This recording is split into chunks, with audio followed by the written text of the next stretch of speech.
Hello বন্ধুরা, শুভ দুপুর বন্ধুরা। তোমরা তো জানো আমি বাড়ি গেছিলাম কালী পুজোর জন্য। তো ওখান থেকে ফিরে এসে দেখছি আমার একটু ঠান্ডা জল লেগে গেছে। তো মনে পড়লো ফ্রিজে তো পেয়ারা রাখা আছে, তো পেয়ারা মাখা করব, তাহলে বন্ধুদের সঙ্গে একটু শেয়ার করি। তো বন্ধুরা দেখো, আমি এখন ফ্রিজ থেকে পেয়ারা বের করছি।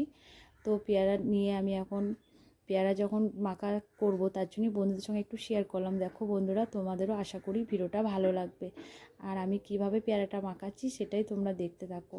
আর বন্ধুরা দেখো, আমি এখানে ভালো করে পেয়ারাগুলো ধুয়ে নিচ্ছি।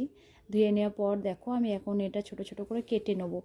কেন বলো তো বন্ধুরা, আমি তো শিল দিয়ে পেস্ট করব, শিলনোড়া দিয়ে, তার জন্য আমি ভালো করে ছোট ছোট করে কেটে নিচ্ছি যাতে আমার একটু সুবিধা হয়। তো দেখো, আমার পেয়ারা কাটা কমপ্লিট। তো পেয়ারা কাটা হয়ে গেছে। তো এরপর আমি এগুলো শিল দিয়ে একে একে পেস্ট করে নিচ্ছি।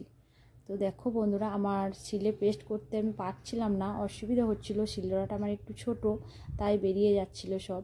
তো তাও কোনো অসুবিধা নেই, করে নিতে হয়েছে।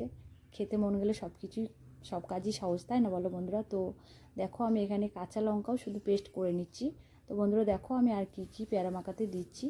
তো বন্ধুরা দেখো, আমি এখানে কাঁচা লঙ্কা দেওয়া হয়ে গেছে। আর তারপরে এখানে আমি এখন দেব তেঁতুল। আমার তো তেঁতুলটা দেখি আমার একটু জ্বর মনে হচ্ছে কমে গেল। তো বন্ধুরা দেখো, এখানে আমি তেঁতুল আবার নুন, এখানে চিনি দিয়ে দিচ্ছি। তো এরপর আমি ভালো করে হাত দিয়ে মাখিয়েও নিচ্ছি, তাই না বন্ধুরা? তো তোমাদের আশা করি এই পেয়ারা মাখাটা তোমাদের ভালোই লাগবে। তো একবার হলেও বাড়িতে ট্রাই করে বন্ধুরা দেখবে। আর আমার পেয়ারা মাখাটা সত্যি দুর্দান্ত হয়েছিল।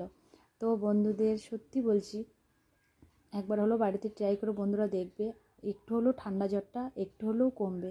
তো বন্ধুরা সুস্থ থাকো, ভালো থাকো বন্ধুরা, সব টাটা।